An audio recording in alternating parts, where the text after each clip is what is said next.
Buenas tardes, soy maestrante de la Iberoamericana Aura Mileni Recero, Facultad de la Maestría en Educación. Para esto voy a hacer una explicación clara sobre los aportes de los diferentes conceptos con respecto a la perspectiva de género.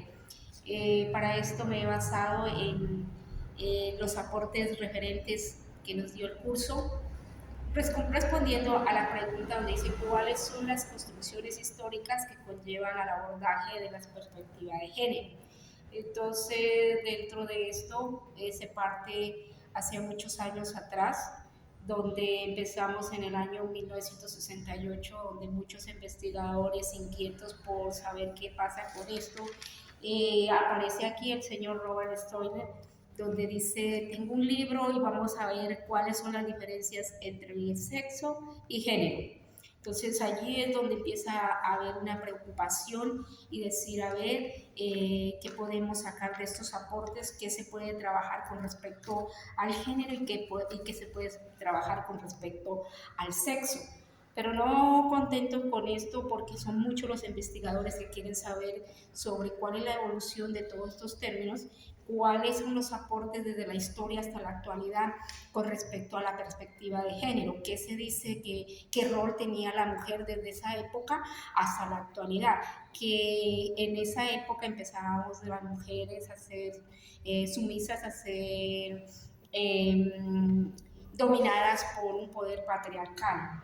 Entonces, luego de eso también aparece Anne Klein y dice, no, pues trabajemos con respecto a género y también trabajemos sexo, pero incluyámosle sociedad.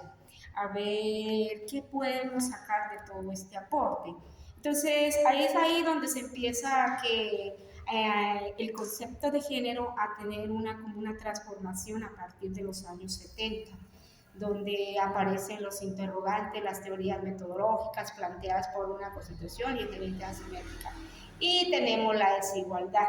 La desigualdad desde en ese entonces ha venido surgiendo la desigualdad entre hombres y mujeres, entre un dominio patriarcal del hombre hacia la mujer.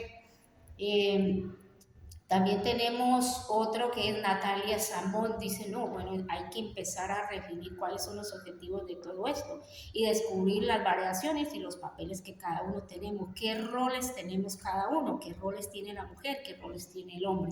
Y desde allí se empezó a promover el cambio, ¿sí? De otra manera también tenemos donde el hombre es muy opresivo, tiene una posesión dominante sobre la mujer en esa época. Y eran los protagonistas de todo lo que tenía que hacer. Nosotras éramos las mujeres las que teníamos que escuchar y hacer lo que ellos decían en esa época. Entonces la mujer en la época prehistórica era más que todo un acompañante o un objeto sexual, porque cuyo papel principal en ese entonces era la reproducción. La mujer era la que se tenía que estar pendiente del proceso, todo el proceso de sus hijos y de la educación. Luego en la Edad Media aparece donde la mujer seguía siendo dominada, pero la mujer era la que se quedaba allí en la casa y el hombre era el que salía a las grandes luchas, a las cruzadas y a las guerras. Y ahí pues ya volvía a su hogar, como en el caso ahí tenemos de la Edad Media la cruzada como es la Ilíada y la Odisea. Ese es un complemento muy claro, donde la mujer tenía que estar sumisa y esperando ahí a que su esposo regresara. En la época del Renacimiento, entonces tenemos allí que la mujer tenía como papel importante que era la maternidad.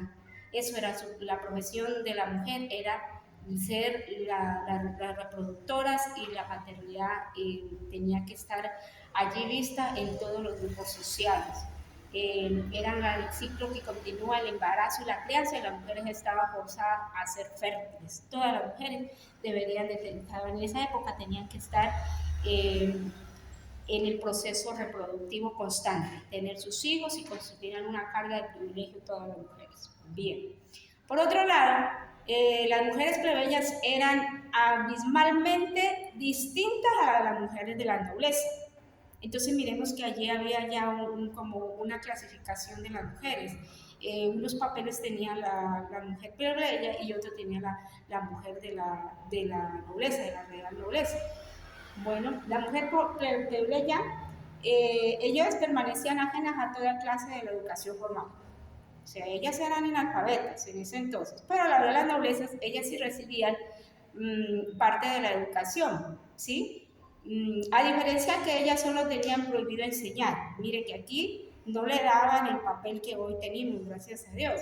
Entonces ahí ellas sí podían recibir la de la nobleza, podían recibir su educación, pero ellas no les permitía transformar eso y llevarla a práctica con otras. No, ellas solamente era escuchar y ahí quedó todo. Dentro de la edad moderna, en esta edad moderna, tenemos donde la mujer es el ámbito familiar, social y educativo, donde dice que aquí se sostiene con determinación lo que podemos apreciar de manera textual. Aquí es donde aparecen los derechos del hombre como tal, y aparece también, y sigue habiendo la desigualdad, pero con la ayuda de, de las grandes políticas en ese entonces, allí la mujer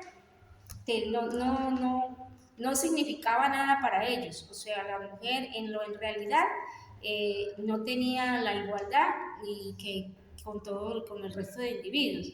En la época contemporánea, es donde aparece la Declaración de los Derechos de la Mujer, en 1789. Eso se le da respuesta a los derechos del hombre. Entonces es aquí donde nosotros ya tenemos el derecho a ejercer el voto, tenemos el derecho a hacer, como ya viene como a la parte igualitaria, ejercer cargos en el gobierno, hablar en público, a tener una propiedad privada, a tener la familia. Bueno, hay muchos derechos donde ya se empiezan a resaltar dentro de esta época. La otra dice, ¿cuál es la relación de la historia de la mujer, los derechos humanos con la construcción de las perspectivas de género después de la Revolución Francesa en 1789 con la aparición de los derechos de la mujer?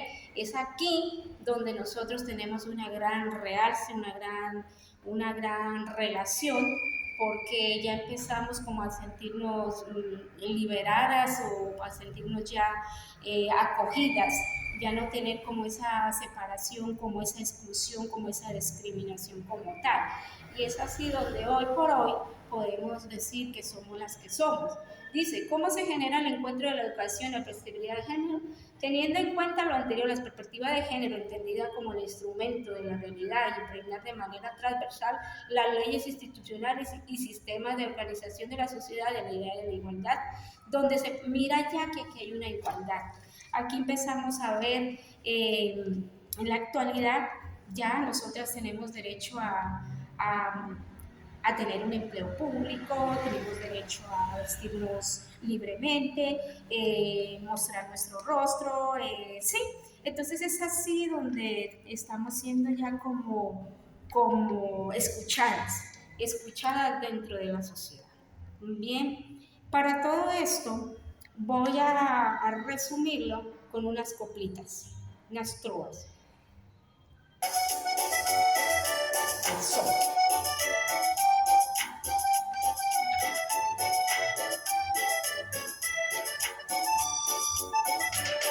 La bienvenida para todos, el curso de perspectiva, género y educación me hace más expresiva. En esto de la maestría nos han dado buenos cursos y cada día mejoran implementando recursos. Hablando desde la historia que aborda la perspectiva, varios investigadores este tema les motiva. El señor Roy Stoller con el libro Sexo y Género implementó desde aquí, aunque mucho aprecia el tema. Luego aparece otro libro, le anexa la sociedad, impide liberación, no se mira la igualdad. Y en el concepto de perspectiva, como medio del 70, no se mira nada bien porque a la mujer no representa. Hay mucha desigualdad entre mujeres y hombres, no nos saben valorar, aunque a muchos les asombre, en otra parte descubren los objetivos, diferentes sociedades en los cambios imprevistos. Las relaciones sociales opresivas a manera colocan a la mujer su mundo por donde quiera. Hablen de la edad media, tiene otra organización, a que cuidar a los hijos en la casa y educación. La mujer en este tiempo no había una profesión, solo era maternidad, expuesta reproducción. Y ya para despedirme, muchas gracias a ustedes, espero ser de su agrado, también trobar si se puede. Muchas gracias a mi profe por permitirme trobar. Estamos en otra época, ya no nos pueden callar. Muchas gracias. Este es el aporte realizado desde Valle del Cauca, en el municipio de Anserma Nuevo, para ustedes con mucho cariño. Muchas gracias.